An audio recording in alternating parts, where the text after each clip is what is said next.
जय सिया राम। सब सुख लहे तुम्हारी सरना, तुम रक्षक काहू को डरना। व्यक्ति जब संकटों में घिरता है तो कलयुग के जो साक्षात देवता हनुमान जी हैं उन्हीं का स्मरण आता है।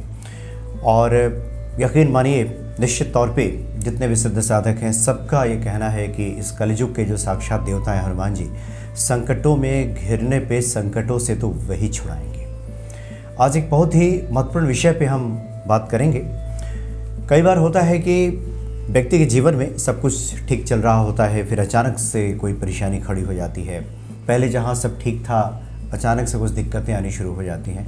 कुछ इस तरह की भी चीज़ें होती हैं। हालांकि हनुमान जी के भक्तों के लिए तो सब अच्छा रहता है, लेकिन फिर भी दुनिया है, कई तरह की इस तरह की बातें आ जाती हैं सामने। कुछ आप भक्तों के इस तरह के सवाल थे, तो इन्हीं सब जिज्ञासाओं के बारे में आज ज्योतिषाचार्य आशीष कुमार जी आपको उत्तर देंगे और ये बताएंगे कि क्यों ऐसा जीवन में होता है और इसका क्या निदान हो सकता है। स्वागत है आपका। जय सिया राम। जय सिया राम। तो बहुत बार ऐसा होता है, काफ़ी लोग आपसे ही मिलते होंगे जी। उनका कहना होता है कि पहले तो सब ठीक था, अचानक से न जाने क्या ऐसा हो गया है, चलता हुआ काम रुक गया, सफलता नहीं मिल रही। क्या कुछ खास बता रहे हैं? जी देखिए, मैं सबसे पहले आज आप सभी दर्शकों को ये बता देना चाहता हूँ कि आप आज इस प्रोग्राम को बहुत ध्यान से सुनने का प्रयास कीजिएगा, क्योंकि बहुत महत्वपूर्ण बात आज मैं आपको बताने जा रहा हूँ। हालांकि पहले किसी व्यक्ति ने ये हमसे पूछा था, इस बारे में किसी व्यक्ति विशेष के लिए चर्चा हुई थी, उनका ये प्रश्न था। अच्छा। लेकिन उसके बाद में हमने देखा कि ये रिपीट हुआ। ये काफ़ी लोग इस तरह की बात करते हैं। काफ़ी लोग इस तरीके की बात करते हैं। जब इसकी शुरुआत हुई तो हमने देखा कि भाई ये एक व्यक्ति का प्रश्न नहीं, ये पता नहीं कितने व्यक्तियों का ऐसा प्रश्न है। और इसलिए आज इस टॉपिक के ऊपर हम चर्चा करने वाले हैं कि पता नहीं कितने लोगों का ये प्रश्न हो सकता है, ये समस्या हो सकती है, और इस प्रोग्राम के माध्यम से ना जाने कितने लोगों का समाधान हो जाएगा। और ये प्रॉब्लम, ये समस्या है कि कुछ लोगों को मैंने ये कहते हुए सुना है कि जी हमारे जीवन में पहले सब कुछ सही था, सब कुछ अच्छा चल रहा था। माने अगर हमने मिट्टी को भी छू दिया तो वो सोना बन गई। लेकिन आज की स्थिति यह है कि हमारा कोई भी काम बनने के लिए तैयार नहीं है, कोई काम नहीं हो रहा। जिस काम में हाथ डाल रहे हैं उस काम में हम फेल हो रहे हैं, और लगातार ऐसा होता जा रहा है। बड़ा ज़बरदस्त मैं आज आपको उपाय, बड़ा सिद्ध उपाय आज मैं आपको देने जा रहा हूँ। आप इसको सुनने का प्रयास करें। आपको क्या काम करना है, कोई ऐसा मंदिर देखना है जिसमें हनुमान जी की मूर्ति का मुख दक्षिण दिशा की तरफ हो, क्योंकि हनुमान जी ने अपनी जितनी भी ताकत लगाई है उनकी ज़्यादातर ताकत दक्षिण दिशा की तरफ लगी है। चाहे वो माता सीता की खोज में निकलना हो या और भी अन्य कार्य हो, ज़्यादातर उनकी शक्तियाँ, ज़्यादातर उनकी ताकत दक्षिण दिशा में लगी है। तो आप कोई ऐसा मंदिर देख लीजिए जिसमें हनुमान जी का जो मुख है वो दक्षिण दिशा की तरफ हो, तो अति उत्तम रहेगा। और वहाँ के आसपास के, उस मंदिर के आसपास के परिसर की मिट्टी, या उस मंदिर में जो पीपल का वृक्ष है उसकी आप मिट्टी ले लें, और हनुमान जी के दाहिने पैर के ऊपर से आप सिंदूर छुटा करके, जिस पैर में वो कड़ा पहनते हैं हनुमान जी, उस पैर में से आप उस पैर के ऊपर से सिंदूर छुटा करके ले आएँ और उसको एक पीपल के पत्ते पे लगा करके अपने घर ले आएँ एक ही बार। और उसके ऊपर से आप थोड़ा सा सिंदूर छुटाएं और उस पीपल के पेड़ की या उस मंदिर परिसर के आसपास की आप मिट्टी ले लें। उस एक चुटकी सिंदूर को मिट्टी में मिलाएं, 2 बूंद उसमें गंगा जल की मिलाएं और उसका टीका बना लें, और उसको अपने मस्तिष्क पर आप लगाना प्रारंभ कर दें।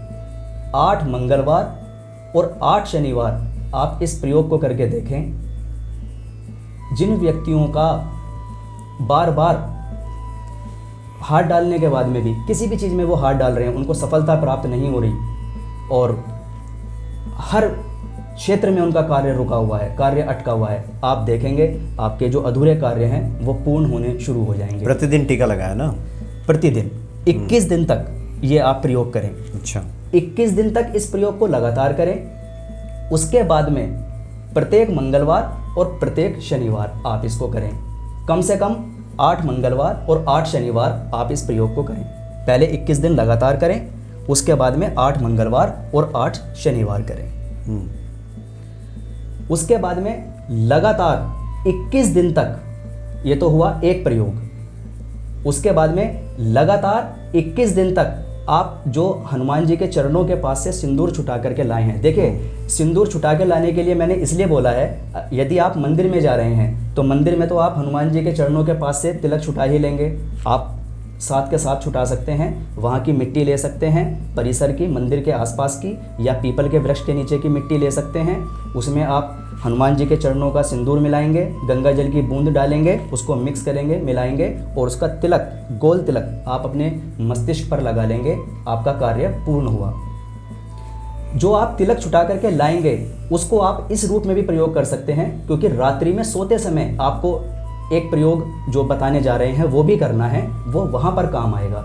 जो सिंदूर आप छुटा करके लाएंगे, उस सिंदूर को थोड़ा सा जल मिला करके, गंगा जल मिला करके सिंदूर में, क्योंकि वो सूख जाएगा जब आप लेकर के आ जाएंगे तो वो हवा से सूख जाता है।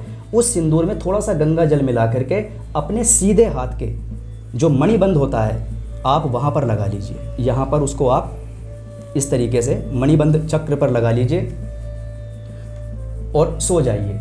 इसको आप 21 दिन तक अपना रूटीन बना लीजिए। यदि ये दोनों प्रयोग आप अपने जीवन में अपना लेते हैं तो आप देखेंगे कि जो आपके कार्य अटके हुए थे, हर कार्य में आपके अवरोध उत्पन्न हो रहा था, और आप जिस कार्य में हाथ डाल रहे थे वो कार्य आपका किसी भी रूप में संपूर्ण नहीं हो रहा था, आप देखेंगे वो आपका कार्य सिद्ध होना शुरू हो जाएगा। और जो व्यक्ति ये कह रहे थे कि भाई पहले, क्योंकि ये एक जो डायलॉग है जो ये लोग बोलते थे कि जी हम पहले मिट्टी भी छूते थे तो वो सोना बनती थी, और आज अगर हम सोना भी छू रहे हैं तो वो मिट्टी हो रही है।